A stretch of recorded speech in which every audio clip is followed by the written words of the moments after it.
Oh, I think this is the first time we're standing up together in a video. Yeah, you can see how much taller you are than me. Shinyan Kwaila, and welcome back to another video with, once again, Christy Martin, who I have heard have never spent a Lunar New Year in Taiwan before. Never. So I thought that in this video, I'm gonna give her one of my famous crash courses in the Taiwanese culture, this time with a focus on the Lunar New Year. And where else would I take her if not to Dihuajie, which is the place to go if you are gonna spend a Lunar New Year here in Taipei. So basically the plan for today is very simple. We are gonna go here, get the full experience of this street, and then we're gonna head back to my studio, and then we're gonna see if Christy actually passes Lukas Engström Taiwan Lunar New Year quiz that we have prepared for her later in this video. So Christy do want to get something traditional, which Taiwanese people normally get during the Lunar New Year, but as you can see, it's just tons of stuff everywhere. So it's gonna be hard to get every single thing that you may be eating during Lunar New Year. So if I do miss something, please do not be upset, but please do also let me know what I have missed in this video. How much would you say that you know about Lunar New Year? I know the bare minimum. What is the very minimum? I know that it is a holiday that is the equivalent of basically Christmas in America. First of all, it's correct, and it's also the bare minimum. You were right. You were right. Hopefully, by the end of this video, you and everyone watching who are not familiar with the Lunar New Year will hopefully know a little bit more about this tradition. Wow, they're dried fish and little tiny shrimp. The thing on the shelf behind the lady there. What is that? I'm gonna guess it's some type of fruit. It's closer to being some kind of animal. Some sort of skin of an animal. No, some sort of saliva from an animal. Saliva? Bird's nest made by bird spit. Dry. And you eat it just like that, maybe? That's a good question, actually. We're bordering lining the end of my knowledge hey, here. That's okay, it's more than because me. Basically it's a very popular gift that you buy and you give to people, but what then people do with it, I have no idea, because no one has given this to me, so I never had to worry about it. 过年的时候呢 Chinese is okay? 可以，没问题啦。OK 的啦，过年的时候，台湾人都很喜欢吃牛轧糖，很喜欢吃牛轧饼，然后还有一些拜拜有名的东西，比如说大家都会准备一些坚果、peanuts 类的东西，干粮东西可以放比较久的，然后就准备过年的时候吃哦。So now we have everything from the dried mango to the peanut snacks. So now there's nothing else for us to do than to head back to the studio and then give Christy a try of this, and then see again if she will be able to pass the Lukas Engström New Year quiz. So now we're back here in the studio, or well, at least I am back here in the studio. I think we lost Christy somewhere between the dried fruits and the peanuts there on Dihuajie. So I thought that before Christy comes here, hopefully with all the snacks, and hopefully can also teach Christy a thing or two about the Lunar New Year, I just want to take a couple of seconds and to talk about another thing which has definitely taught me a thing or two, which of course is the sponsor of today's video, Skillshare. You all already know how incredibly helpful Skillshare has been to my entire YouTube career, but although I am a full-time YouTuber, that is actually only one part of my life here in Taiwan, because believe it or not, I am actually also a full-time business owner here in Taiwan as well, with my own Swedish food import company, JBW.tw, and of course, since Skillshare is an online learning community with over 1,000 different classes, of course, they also have a class regarding how I can successfully run my online business here in Taiwan as well. And again, just like all the other Skillshare classes, my absolute favorite thing about Skillshare is that you can actually learn straight from the best of the best. For example, a class that I really like and that have influenced my own business here in Taiwan a lot is the class E-commerce Essentials: How to Start a Successful Online Business with Tracy Wallace. If you don't know who she is, she's actually the editor-in-chief at Big Commerce, which is one of the largest online services if you want to build and grow your own e-commerce platform. So I honestly do not think I could have a better teacher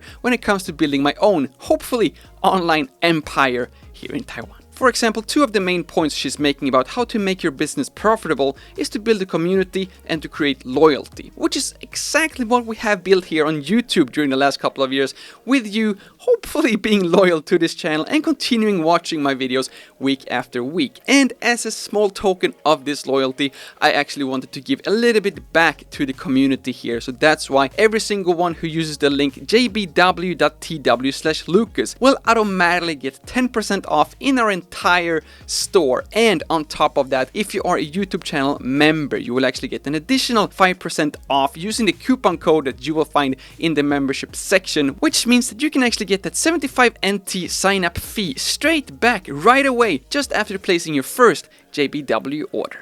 And speaking about amazing offers, if you are among the first 1,000 people who click the Skillshare link down in the description, you will actually get an entire month of Skillshare for free. So you have an entire month to look around on your own, take as many classes as you possibly can, all 100% free.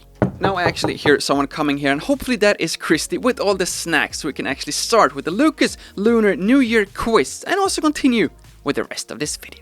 And now we are back here in the studio with all these delicious snacks that we have. I do want to actually teach you a few things about the Lunar New Year as well. And the most important thing that you have to know is that it's basically like a whole week of just eating. So I think that we are just gonna get started of eating all these amazing different snacks. And then I also have a few Lunar New Year questions I want to check with you, just to make sure how actually well informed you are regarding the Taiwanese Lunar New Year.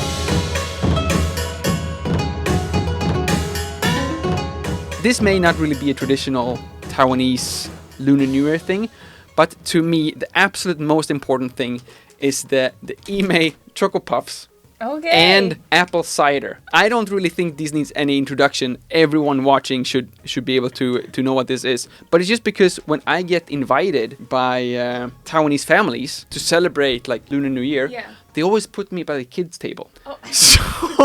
So it's like, it's every year it's like 5 kids running around, and it's like me sitting there drinking like apple cider, eating like Choco Puffs. So I see. So to me, this is like the flavors of Lunar New Year. Okay, cool. I'm sure that they do have alcoholic options, right, as well. It never reaches the kids' table, so I don't know. During Lunar New Year, it is tradition to give away envelopes to family or friends, and equivalent to a Christmas gift. Yes. Give out envelopes. What is the color of these envelopes? I know this one. Red. Red. Yes, I knew this one. Perfect. We kind of went a little bit like overkill because we both have the nougats, and we have the crackers, and we have the nougat crackers.